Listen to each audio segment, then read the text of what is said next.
So let's see how to actually make one of these. So the way to do this is using the port keyword on the Elm side, and we're going to make some changes directly to index.html on the JavaScript side. Worth noting that technically on the JavaScript side, if we wanted to, we could use like a .js file and stuff like that, but we're just going to write the JavaScript side of this code directly into index.html because that way we don't have to introduce a new file. Okay, ports, if you're going to use the port keyword, which is the keyword that you use to talk to JavaScript, you have to do it inside a port module, which basically means at the top of your module where you say like module, article, exposing whatever, or module, main, exposing whatever, you add that port keyword at the top. And this means that anytime you're wondering whether a given module does or does not do JavaScript interop, you can tell that from the very first line of code. You just glance at it. If it says port module, then yes, it's doing JavaScript interop. If it doesn't, then it's not. So here's how we would create one of these things. We would say port store session, and that's going to take, in our particular example, a maybe string, and that's going to return a command message. So this port keyword essentially says, hey Elm, make this function exist for me. This is one of the only cases in Elm where we don't actually write out the definition of this function. We just write the type, and Elm will generate a function that does that thing for us. So the port keyword says, I want to make something called store session. This is going to be a function. I want it to accept a maybe string, and we'll get into why a maybe string later. And then what it's going to do is it's going to send that maybe string out to JavaScript. And then it's going to return a command which says, okay, this is a command which, when executed, will send that value to JavaScript and then do nothing. We're not going to get any message back because this is fire and forget. Just send it across the wall. The reverse of that is on session change. So this is the sort of the inbound port. This is when JavaScript sends a value to us. And it has a slightly different syntax. First, it accepts a message that says, okay, we're going to get in a string from JavaScript, and we're going to convert that into a message. And that'll give us back a subscription with that particular message. So between the two, we now have Elm creating the implementations for both of these. And we have, in the first case, a way to generate a command that will say, okay, update, we're going to send this value out to JavaScript, this maybe string. And on the flip side, we also have a way to say, hey, whenever JavaScript sends us one of these strings, wrap it up in this message type, and then that's going to be what gets sent to update as our subscription. So as long as we are subscribed to this thing, we will get those messages flowing into update every time JavaScript sends us one. And with this one, every time we want to send something to JavaScript, we can do so using that command. Okay, so here's the Elm side.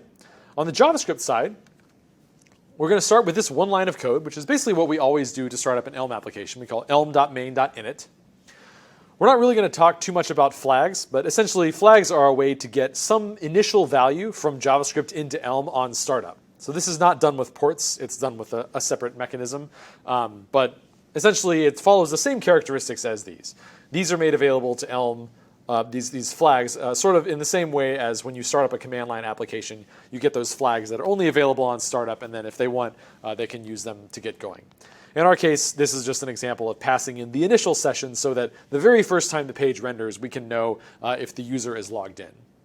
So what we're doing here is we're describing a way to store session information, which is to say the authentication information, the current user's username, their avatar, stuff like that, and dealing with when it changes using a library known as localForage. So localForage is a wrapper around local storage and IndexedDB and a couple of different technologies.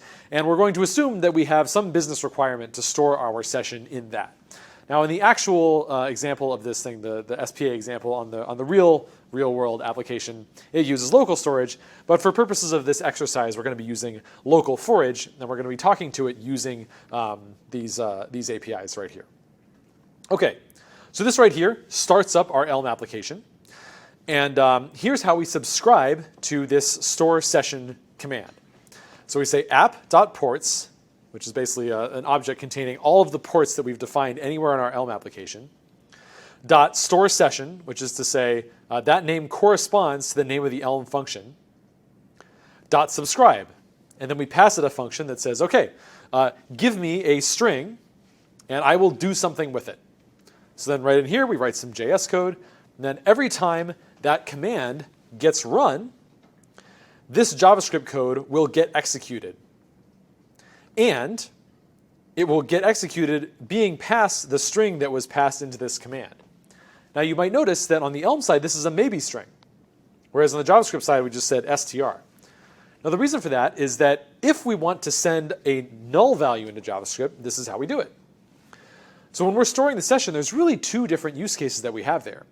One is we want to say, oh, I just logged in, or maybe I just signed up, and I want to store this user as like, yeah, this is the new session, this is their authentication token, this is their username, etc. Please go persist that so that it will still be around when we refresh the page. We also might want to use this for logging out. So when we log out, we might want to say, hey, just clear that sucker out. Well, I don't want to store that anymore. We're logged out. We're all done with that. So in that case, we would send nothing and say, yeah, we're just logged out. Just don't do anything more with that. Just please clear that out. So on the JavaScript side, we can now compare this to null or not, depending on what Elm sent us. But this is essentially the way to specify, hey, I want to send a null value from Elm to JavaScript, even though Elm doesn't have a concept of null.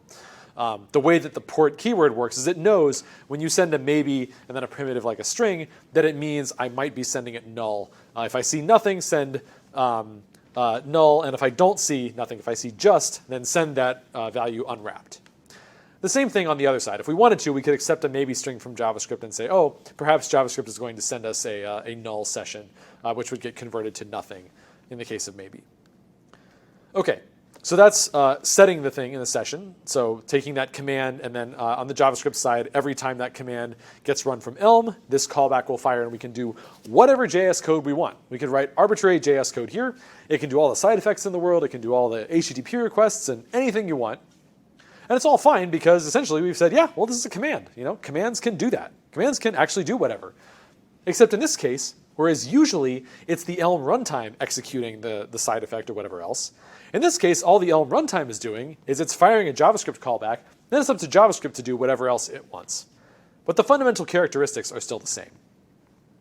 Finally, we have onSessionChange, and here we say app.ports.onSessionChange.send, and then we pass in some string.